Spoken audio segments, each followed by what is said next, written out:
The glass slipped from my hand and smashed against the hardwood, the sound sharp and violent in the quiet house. A spray of red wine spread across the rug, seeping like blood into the fibers of the one Sarah had chosen last spring.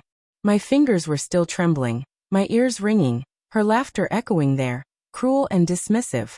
"Tonight you sleep on the sofa," she'd thrown at me, as if banishing me from my own home was a joke. My reply had cut out of me like venom before I could stop it. "This house is mine. You can sleep on the street." Her face had shifted, shocked at first, then narrowing into something harder. For just a flicker, though, I thought I saw guilt before she turned and stormed upstairs, leaving me alone in the living room. The silence pressed in around me, heavy, suffocating. My words burned in my chest, but what weighed more was what I'd glimpsed earlier. I didn't know everything yet, not the full picture, but the pit in my stomach told me the truth was waiting, and I wasn't sure I could bear it. The phone was still on the coffee table. Hers. The screen was black, lifeless, but I felt its pull like a magnet, humming with answers I didn't want but couldn't stop myself from reaching for. It hadn't started with much, just a notification weeks ago, glowing against the screen while she showered. "Miss you already. Same time tomorrow." The sender's name had been Jay. No photo, no context. My heart had stumbled over itself, but I'd laughed it off. A coworker, a harmless friend, a misunderstanding. I wanted so badly to believe that. But then came the late nights, the business trips, the way she smiled with her mouth but never with her eyes. I wasn't paranoid. I wasn't that man. But doubt is slow poison, and it had been eating me alive drop by drop. I picked up the phone, my thumb hovering over the lock screen. The wallpaper was us, last summer by the lake. Her hair catching the sunset, her head resting on me, my arm around her. My chest ached just looking at it. That felt real once, didn't it? I typed in her passcode. Our anniversary. 0918. The screen unlocked with a soft click, and my stomach turned to ice. The messages waited, lined up like blades. I tapped the thread with J, and every word was a knife twisting deeper. "Can't stop thinking about you. When can you get away? He doesn't deserve you." The timestamps burned into my eyes. 2:17 a.m. 3:04 a.m. Last night, while I lay in our bed, she was sending him pieces of herself. My hands shook as I scrolled. I dropped the phone back onto the table, my pulse hammering in my ears. The wine stain on the rug looked darker, swollen like it was alive, spreading like her betrayal through everything I thought I knew. I wanted to rage.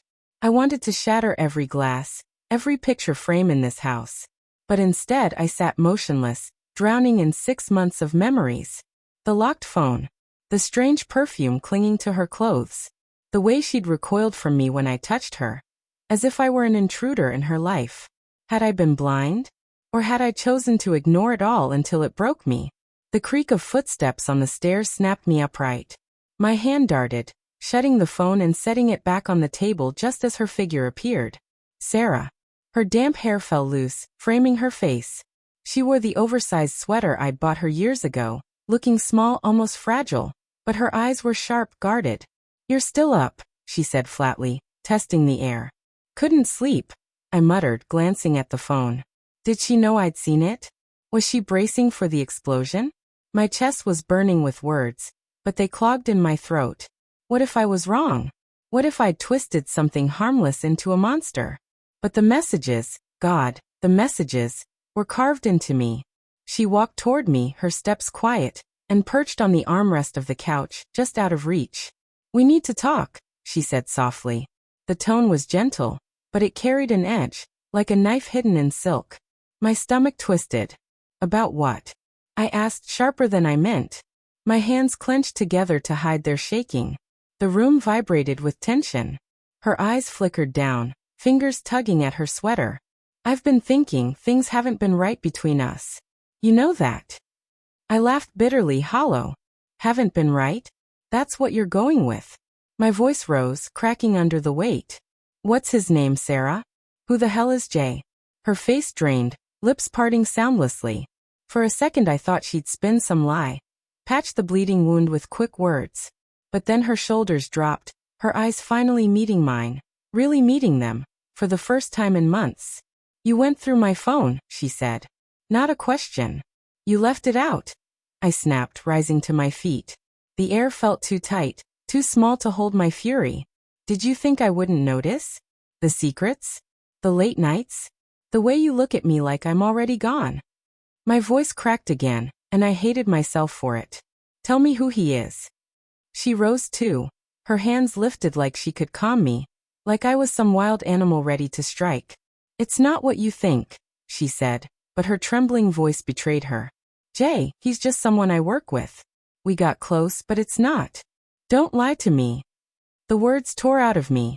The broken glass glittered at our feet, a reminder of how fragile everything was.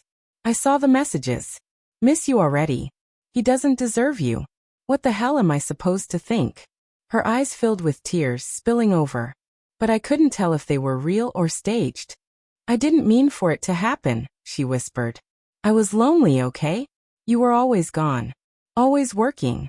Always distracted. I felt like I was vanishing. Her words punched the air out of my chest. Lonely. I'd been breaking myself to provide for us, to keep this house, this life together. But then I thought about the nights I'd chosen the office over her. The weekends I'd buried myself in emails instead of her arms. The times I stopped asking how she really felt.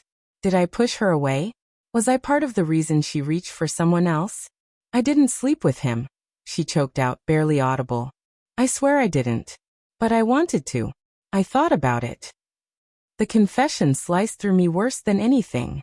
Not her body, but her heart. She'd offered that to him. That betrayal was deeper, crueler. My knees weakened, and I sank back down onto the couch. Why didn't you tell me? I asked, my voice small, almost childlike. Why didn't you say you were this unhappy? I tried, she sobbed. But you didn't hear me. You never hear me. Her words hung in the silence, dust settling on a room that suddenly didn't feel like mine. I wanted to hate her, to rage, to throw her out into the night. But instead, all I felt was emptiness, a hollow ache where love used to live. I looked at her, this woman I'd loved for 10 years, and saw someone I no longer recognized. Worse, I saw myself in her eyes, and I didn't like what stared back at me. I need time, I whispered finally. I can't do this right now. She nodded, wiping her face. I'll sleep in the guest room. I didn't stop her. I listened to the slow creak of the staircase as she walked away, each step pounding into me like a hammer. I stayed there, staring at the phone, its secrets still glowing in the dark. By dawn I hadn't moved. The wine stain had dried into the rug, an ugly scar, a permanent reminder. I didn't know if we could fix what had shattered, or if I even wanted to. But as the light crept through the curtains, I realized something bitter and final. The betrayal didn't belong to her alone. It belonged to both of us.